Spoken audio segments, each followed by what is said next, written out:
Bueno, abrimos el programa hablando hoy del proceso de la vida, del envejecimiento, de la vejez, último libro del profesor de filosofía, catedrático de filosofía moral y política, Aurelio Arteta. Con él abrimos semana. Señor Arteta, ¿cómo está? Bienvenido. Hola, bien, buenas tardes. Gracias por acompañarnos. No se trata de un libro de autoayuda, este libro que presentamos hoy, ¿verdad?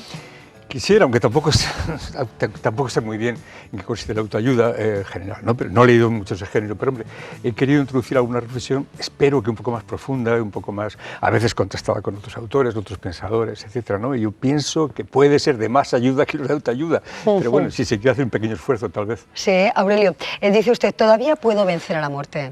Sí, creo. Pero espero que no sea una ilusión, pero porque evidentemente la vejez me va a poder a mí. Pero sí quiero decir con esto que mientras podemos pensarla, de alguna forma la estamos dominando. Yo sé que al final, repito, ahora tengo esperanza, pero tengo esperanzas penúltimas. Pero no puedo tener esperanza última, va a haber la desesperación. Yo sé que eso va a llegar. Pero también creo que si la vejez es vivida, es examinada, quiero decir, es mejor que simplemente vivida, ¿no? Algo así como que decía Sócrates en algún diálogo de Platón, que fíjate, una vida que no es examinada no es una vida digna de ser humana. Vamos a profundizar un poco más en esto de la examinación de la vida y la examinación de la vejez. Bueno, yo creo que si nos damos, a poco que nos demos cuenta, hay una especie de error muy lógico por otra parte, es que pensamos que la vejez está al final, ¿no? La vejez no está la muerte está al final, no es verdad, la vejez está al final, ciertamente, pero la previsión de la muerte, la conciencia acerca de la muerte está desde el principio mismo. La muerte configura nuestra vida, no seríamos los mismos si no fuéramos finitos, mortales, qué sé yo.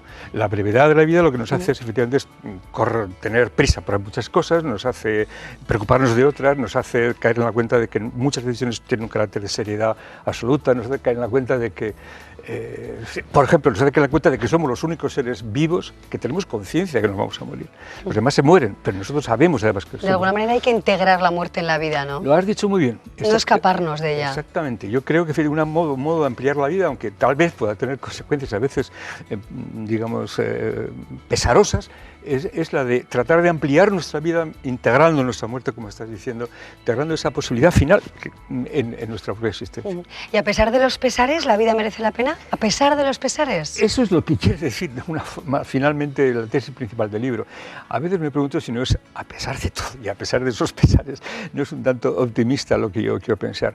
Tal vez no sea todavía lo suficientemente viejo como para saber hasta qué punto eso es así, pero yo creo que lo que quiero decir fundamentalmente es que mejor, contra lo que decía por ejemplo Epicuro, mejor haber nacido que no haber nacido, es decir, mejor ser que no ser. Si pudiéramos imaginar los seres potenciales que están por ahí en algún sitio, que no llegan a ser ni seres vivos ni seres humanos vivos, y pensamos la cantidad de posibilidades que se les ha negado, la cantidad de riqueza, de belleza, de conocimientos, de amistades, de amores, etcétera, que se les ha negado, me imagino que nos tenían que envidiar mucho.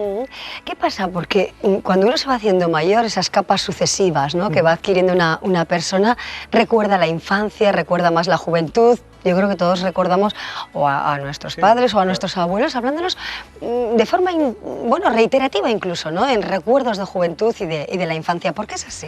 Pues me imagino, supongo, y si lo supongo es porque ahora he comenzado a sentirlo también yo, porque la vejez es el momento de hacer balance en nuestra vida. Es decir, uno sabe que eso acaba más tarde o más temprano, pero es que el límite fijado está ahí y por tanto uno tiende a recogerse y a recoger la propia vida, es decir, a volver a vivir de alguna forma en el recuerdo de nuevo, ¿no? Me imagino que esa es la razón principal, que uno de repente se da cuenta de que está en la edad que tuvieron sus padres, por ejemplo, poco antes de morir, digamos. Sí. ¿no? Tener esperanza y tener proyectos es clave, ¿no? Para una vida completa, ¿no? Absolutamente clave. Es decir, yo no creo que valga solamente el decir eso de que mientras hay vida hay esperanza, lo cual es absolutamente cierto, porque la esperanza, juntamente con el miedo, que sería al contrario, son las dos emociones principales de la vida humana, sino que vale lo mismo o más decir al revés, que mientras hay esperanza hay vida, y si se pierde la esperanza ya no hay vida, por lo menos humana, habrá un transcurrir, una especie de perdurar, pero no propiamente vivir como ser humano. Sí, profesor Arteta, es cierto que hay muchos clichés o muchos prejuicios también sobre la vejez, y eso de que los viejos estorban es fuerte, ¿no? es fuerte, pero es así. Es decir, uno se da cuenta de que empieza a estorbar por sus achaques, empieza a estorbar por sus manías, empieza a estorbar tal vez por su pesimismo, por su impotencia, por miles de cosas, ¿no? Eso sin contar con que cuando la enfermedad le atenaza a uno, empieza a estorbar un poco más y de una manera, digamos así, muy visible. A veces, aunque sea tremendo el decir lo que suena muy fuerte lo que voy a decir, es que los que estamos todavía en una edad en la que podemos valernos por nosotros mismos, necesitamos que los progenitores mueran. Muy fuerte decir eso, pero es que las generaciones, digamos, presentes necesitan que las otras no les acaparen toda su vida con los cuidados que los padres de las generaciones anteriores suelen solicitar. Y en ese sentido es... ¿Se ha desnudado en la obra Aurelio Arteta? Pues bastante, yo diría que sí, porque mucho. Cuenta anécdotas también que le han ocurrido, ¿no?, en su vida. Sí, hablo de alguna situación concretamente cuando hubo que desenterrar y enterrar y recoger los restos de mis padres, por ejemplo. Me parece que no tenemos por qué tener tanto pudor.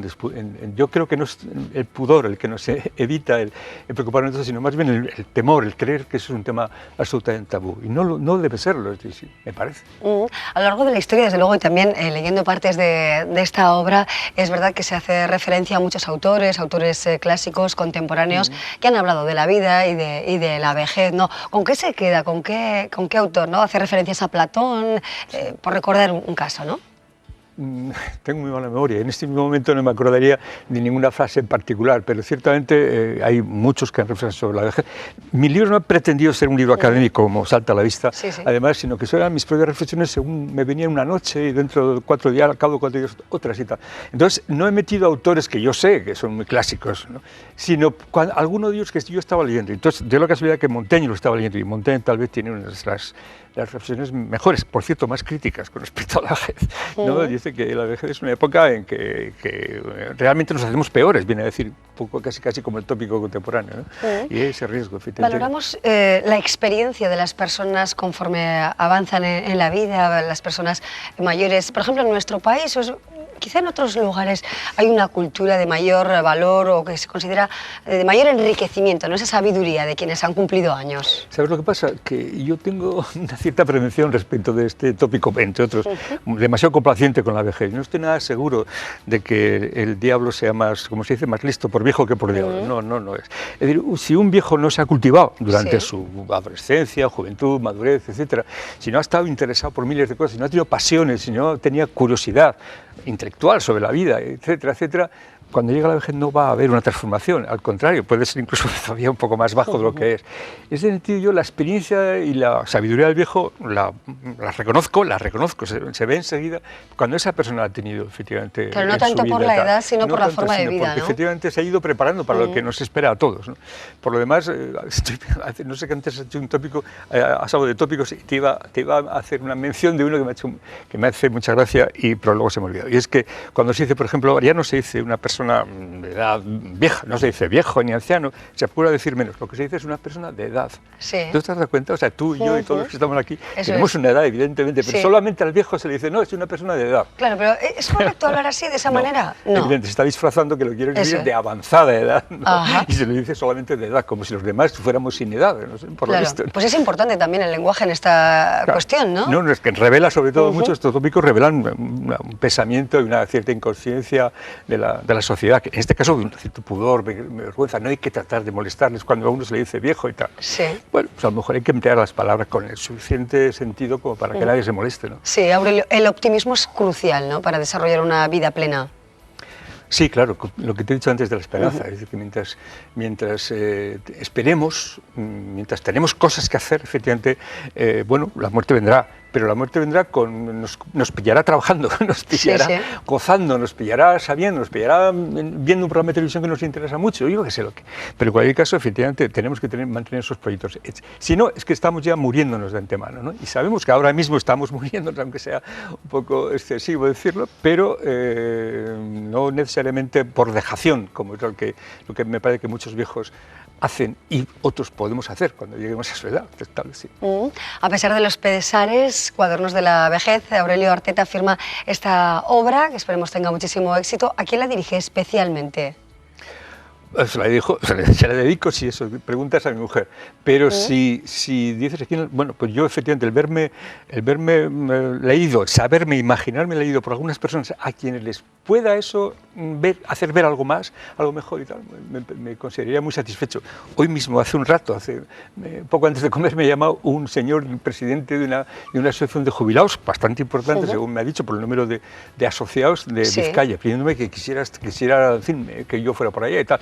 Bueno, te da una cierta satisfacción, ¿no? Por ejemplo, había dicho que no le iba a cobrar, a mí con que me lleven estupendo y charlamos un rato estupendo. Pero, pues ese tipo de reconocimiento. Efectivamente, ¿no? De personas que sienten el interés por la vida y por el avance de la vida, ¿no? Que ojalá tengamos todos la suerte de poder contarlo. Muchísimas gracias, Aureli Arteta, por estar aquí, por acompañarnos y también por su libro, que la verdad es que nos ha interesado mucho, porque si tenemos suerte, pues eso, nos haremos viejos, ¿no? Esperemos, ojalá.